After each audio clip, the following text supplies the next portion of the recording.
Pakistan this week میں ایک بار پھر خوش آمدید۔ سیالکوٹ میں فیکٹری ملازمین کے تشدد سے سری لنکن شہری پریانتا کمارا کی ہلاکت پر 900 افراد کے خلاف تھانہ اگوکی پولیس نے دہشت گردی کا مقدمہ درج کر لیا، جبکہ مرکزی ملزم فرحان ادریس کو بھی گرفتار کر لیا گیا۔ مزید تفصیلات جانتے ہیں اس رپورٹ میں۔ سیالکوٹ میں فیکٹری ملازمین کے تشدد سے سری لنکن شہری پریانتا کمارا کی ہلاکت پر تھانہ اگو کی پولیس نے دہشت گردی کا مقدمہ درج کر لیا، جبکہ مرکزی ملزم فرحان ادریس کو بھی گرفتار کر لیا ہے۔ 900 افراد کے خلاف سب انسپکٹر کی مدیت میں مقدمہ درج کیا گیا ہے۔ ایف آئی آر کے مطابق راجکو فیکٹری کے اندر 900 کے قریب افراد ڈنڈے سوٹے لیے موجود تھے۔ تمام افراد سری لنکن شخص کی لاش کو سڑک پر گھسیٹ رہے تھے۔ نفری ناکافی ہونے کے باعث ہجوم کو نہ روکا جا سکا۔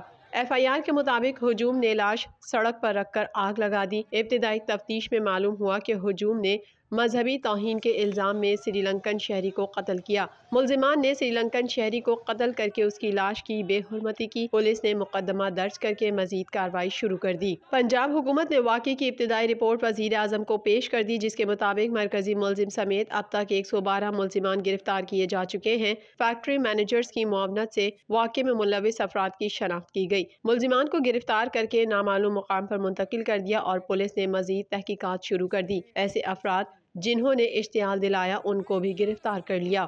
وزیر قانون راجہ بشارت نے کہا کہ واقعے کے محرکات میں توہین مذہب کے ساتھ انتظامی پہلوؤں کا جائزہ لیا جا رہا ہے۔ ذمہ داران کے خلاف سخت ترین کارروائی عمل میں لائی گئی۔ اب تک کی تحقیقات سے متعلق وزیر اعظم عمران خان کو ابتدائی رپورٹ بھجوا دی گئی ہے۔ سماجی رابطے کی ویب سائٹ ٹویٹر پر جاری اپنے بیان میں سری لنکا کے وزیر اعظم مہندا راجہ پاسکے نے کہا کہ سری لنکن مینیجر کے پاکستان میں قتل پر صدمے میں ہوں۔ میری ہمدردی سری لنکن مینیجر کے اہل خانہ کے ساتھ ہے۔ وزیر اعظم مہندرا راجہ پاکسے نے کہا کہ سری لنکا اور اس کے عوام کو وزیر اعظم عمران خان پر یقین ہے۔ ہمیں پورا یقین ہے کہ عمران خان ذمہ داروں کو کٹہرے میں لائیں گے۔ واضح رہے کہ سیالکوٹ میں تھانہ اگوکی کے علاقہ وزیر آباد روڈ پر واقع نجی فیکٹری کے غیر ملکی مینیجر کو ملازمین نے توہین مذہب کے الزام میں قتل کر کے لاش جلا دی تھی۔ وفاقی وزیر برائے منصوبہ بندی اسد عمر نے کہا ہے کہ آئندہ 15 روز میں مہنگائی سے چھٹکارا مل جائے گا۔ اسد عمر نے کہا ہے کہ راول پنڈی سب سے زیادہ ضرورت پانی کی ہے، جبکہ راول ڈیم سے پانی پنڈی پہنچایا جا رہا ہے۔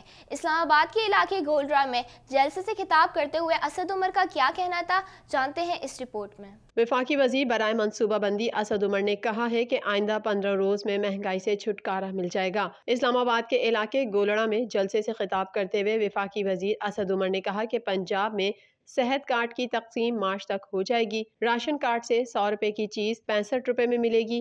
100 میں سے 65 آپ دیں گے اور 35 روپے حکومت ادا کرے گی۔ اسد عمر نے کہا کہ راول پنڈی میں سب سے زیادہ ضرورت پانی کی ہے، جبکہ راول ڈیم سے پانی پنڈی پہنچایا جا رہا ہے۔ اپوزیشن پر تنقید کرتے ہوئے اسد عمر نے کہا کہ چمن جلسے کے بعد پی ڈی ایم کو مشورہ دیا تھا، پہلے بھی فضل الرحمان اسلام آباد سب کو بھیج کر پیچھے سے غائب ہو گئے تھے۔ پی ڈی ایم نے 2020 میں تاریخیں دینا شروع کی، تاریخیں دیتے دیتے پی ڈی ایم ہی ختم ہو گئی۔ انہوں نے کہا کہ انسان نیک نیتی سے محنت کرتا ہے، اللہ پھل دیتا ہے، ہم نے خلوص نیت سے کام کرنا ہے۔ اپوزیشن نے منی بجٹ پارلیمنٹ میں پیش کرنے کی صورت میں شدید ترین مزاحمت کرنے کا فیصلہ کر لیا۔ میڈیا رپورٹس کے مطابق حکومت اور اپوزیشن کے درمیان سیاسی محاذ آرائی عروج پہ پہنچ گئی ہے۔ اپوزیشن کی طرف سے قومی سلامتی کمیٹی اجلاس میں بائیکاٹ کے اعلان۔ مزید احوال اس رپورٹ میں۔